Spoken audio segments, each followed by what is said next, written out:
Shabbat Shalom. Shabbat Shalom. There is a lot going on in this week's Torah portion of Kedoshim. We're going to talk about a lot more of it tomorrow, but I wanted to give one little slice, a bit of special attention this evening. And that is the line that is found that says, "You will not hate your brother," meaning your fellow, "in your heart. You will surely rebuke him."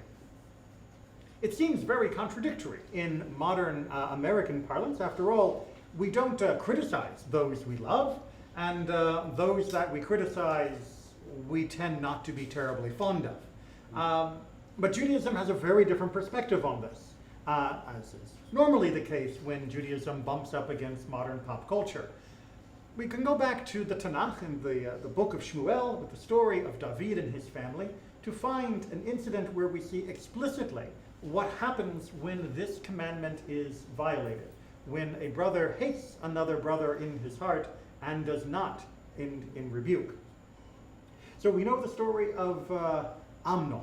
Hopefully I don't have to go into too much detail. Amnon was one of the sons of David, and like most of the sons of David, not a terribly great person.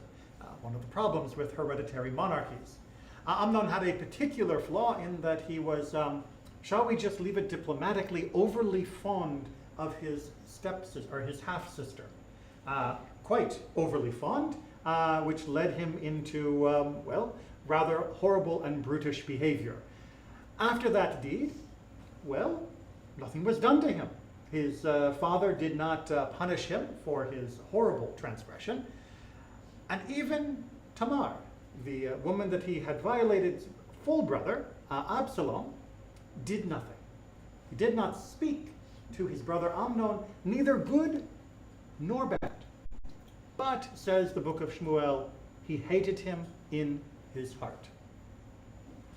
All right, what's the big deal? I mean, yes, it was a terrible deed, but, you know, what would we expect? Is he going to be, like, lovingly embracing his brother for what he did to his sister? What would we expect? Well, what we expect and what we get are sometimes very different.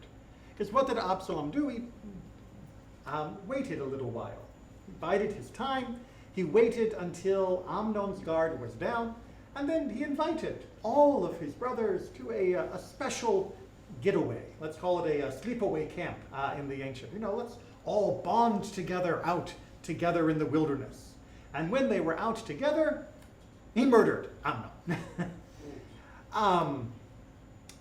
Well, because that was his solution, right? He never stopped hating his brother for what he had done.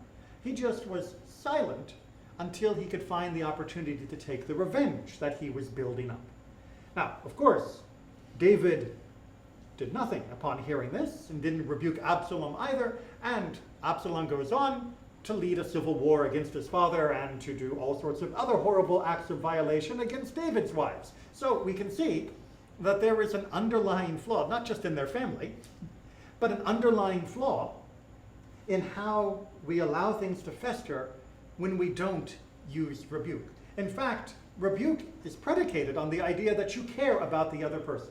I know, again, that sounds very contradictory in the modern world. In the modern world, we only criticize, we only shake our fist, we only point out the errors of people we don't like, because we try to drag them through the mud so that everyone will know that indeed they are worthy of our scorn. Look at what terrible people they are.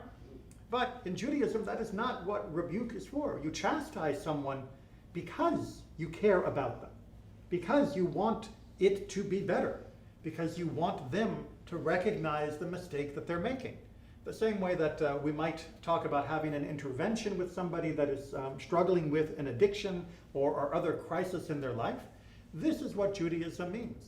That yes, some people will go through horrible times in their life, not usually as horrible as the stories of David's family, thank God, but nonetheless they will need rebuke. They will need to have things pointed out to them that they are making terrible mistakes that are hurting themselves and hurting others, and that rebuke must come from a place of love. This is why the Torah specifically uses the phrase that you will not hate your brother in your heart, but will surely rebuke him. Because we must treat those that we need to chastise as brothers, whether they are biologically within our family or not. we have to recognize that when we see an error in another, that it is our obligation, it is a commandment to not let that anger and resentment fester, but to explain, hey, what you're doing is wrong. But not to do so just for the success of trashing another person, of pushing them down, but to do so because you hope that having heard what they are doing is wrong, that they will make amends. Now, again, I am not blind to the modern conversational tone in this country, or indeed in many parts of the world right now. I know that that is not the way most people speak. But Kedoshim, this parasha calls us not to simply talk as others talk, but Kedoshim tihiyu, you will be holy. That holiness is only found through loving rebuke. Holiness is only found by seeing others worthy of our loving rebuke. Holiness is only found when we embrace others as though they were our brother and sisters, and try to remedy the breach, the rift that has grown between us, or whatever problem they are currently engaged in. It's not easy. It is in fact one of the hardest things that we can do, to hold a person in your heart that has hurt you and try to find a way to help them undo that hurt so that they and you can both be made whole again, is one of the great challenges of being human.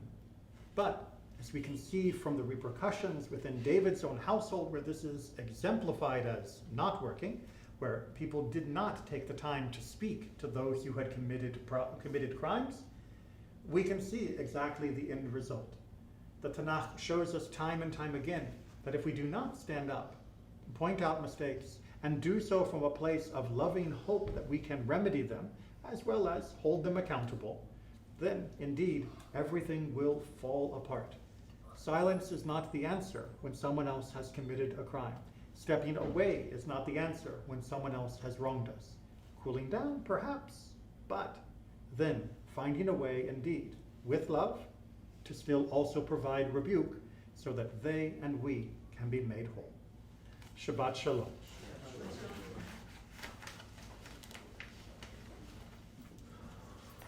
If you thought Judaism was easy, you signed up for the wrong religion.